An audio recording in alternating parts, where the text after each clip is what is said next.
આજનો અંતો દિવસ બહુ સરસ તમારા વર્ષની પ્રવૃત્તિ 6 મહિના પછી 6 મહિના પહેલાં તો જોઈ લીધી. બહુ સરસ પ્રવૃત્તિઓ જોઈ, મજા આવી, આનંદ મળ્યો. નવમી માં બેઠા હતા એટલે વધારે સાહેબ બરાબર આપ જાઓ છો એ માટે આપણે પણ અમે યાદ નહીં બોલીએ અને આવવાનું છે એ બાકી છે તમારે, ભલે તમારે ખર્ચે આવવાનું છે. બીજી સાહેબે પીડા વ્યક્ત કરી. આમ એમના બોલવામાં મિલનભાઈ હું સમજતી હોય તો પીડા મારા બહુ આચાર્ય તરીકે છે અને કોઈ સ્વાભાવિક છે. વડીલ ઘરમાં હોય અને એક બાપ ઘરમાં હોય અને 4-5 સંતાન હોય તો એક છોકરો જરાક આગળ થાય તે વ્યવસ્થિત ન હોય તો એનો સરવાળો બાપને કહેવું પડે, એને બે શબ્દ દેવા પડે. શું કામ? એ નથી ગમતું એટલે નથી કહેતા, પરંતુ એ વ્યવસ્થિત થાય એટલે કહે છે.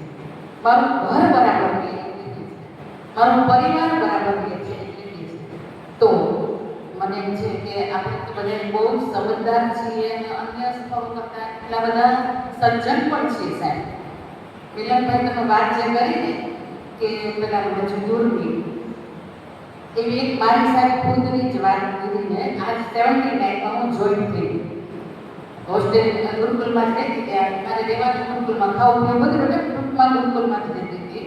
હવે મારું નોકરીનું પહેલું વર્ષ જોબનું, મારી ઉંમર 22 વર્ષ, એટલે બહુ કંઈ લાંબી સમજણ હોય નહીં. અને મિલનભાઈ બન્યું એવું કે અમે લોકો અમારી બાની 81ની પુણ્યતિથિ હતી સર, એટલે રાત આખી લગભગ સોમનાથ કદાચ ખબર હોય કે નહીં મેં આવતા નથી નાની હશે કદાચ ખબર, તો આખી રાત પ્રેક્ટિસ સાહેબ ચાલે, સવાર સુધી ચાલે. 4 વાગે 5 વાગે રાતના બેઠા હોય તો કોકવા સવારના 8 વાગે છે. રાતનામાં છોકરાઓ ઉઠે, દૂધ નાસ્તો કરીને આવે, પછી અમે લોકો ફ્રી થાય.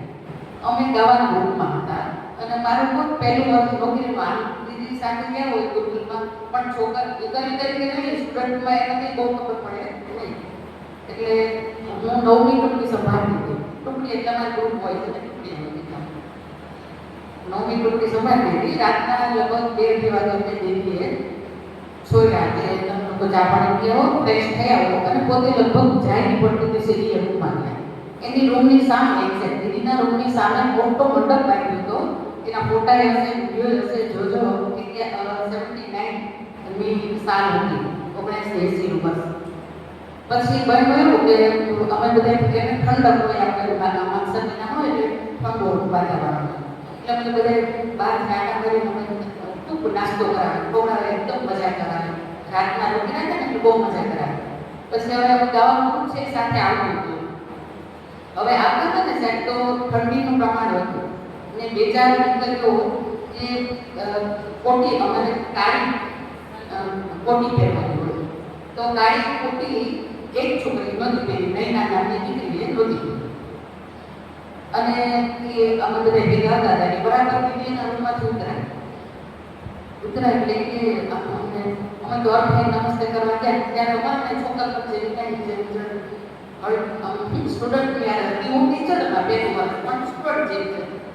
તો મેં જ્યારે કમિશન પહેર્યા તો અમે ગયા દોડતા દીદી નમસ્તે, અમે તો તૈયાર થઈ ગયા, ચા પાણી નામ લઈ પછી તો નમસ્તે કર્યા બરાબર, બહુ સ્ટાઇલ થઈ. પછી મને કે આ બધી મેરી એ કે આની કંઈ બંડી નથી પહેરી, આ છોકરી મેળાની બંડી નથી પહેરી. એટલે મને એમ થયું કે મરી ગયા, મારો વારો કરી ગયા, ટીચર લઈ જ હતી. એટલે મેં કીધું એટલે મેં 2 વાર માથાને જોયું ને એટલે દીદી મારે નથી, મારે કેમ બોલાઈ ગયું. અને પછી એણે મારો કાઢ્યો કે તારી ટુકડીમાં નથી એટલે ગુરુકુલમાં નથી. ગુરુકુલની હોળીમાં તું બેઠી છો કે નથી બેઠી? ગુરુકુલની હોળી તું બેઠો તું એમાં હોઈશ કે નહીં હોય? અને કપાટથી વધારે મને કપાટ લાગી અને આ જ તે બધું સાહેબ ક્યારેય ભૂલી નથી. એટલે આ કહ્યો છો હું એ વાતમાં સહમત છું કે દરેક ક્ષેત્ર દરેકના છે. મારું અલગ છે, હોળી તો ગુરુકુલની જ છે, બધા એમાં બેઠા છે. એકની ડૂબે કે સંખ્યા ઓછી થાય તો માત્ર નાગર કે માત્ર એક વિશેષ શિક્ષકનું નહીં ગણાય, આખા ગુરુકુલનું નામ ગણાય. અને એટલે બહુ સરસ. અને ખરેખર તમે તમારા બુડેની કાયમ કહું છું કે મારો સ્ટાફ તો બહુ જ વિદ્વાન અને બધી રીતે સંમત છે, બધી રીતે પણ છતાંય જ્યાં કંઈ ઘટે ત્યાં આત્મખોજ કરી અને આવો એક સાથે મળીને એવી હોળીને આગળ લઈ જઈએ કે જેથી લોકો સમક્ષ એક આદર્શ ભરીએ. ફરીથી અમારી આઈપીએસસી ટીમ હતી.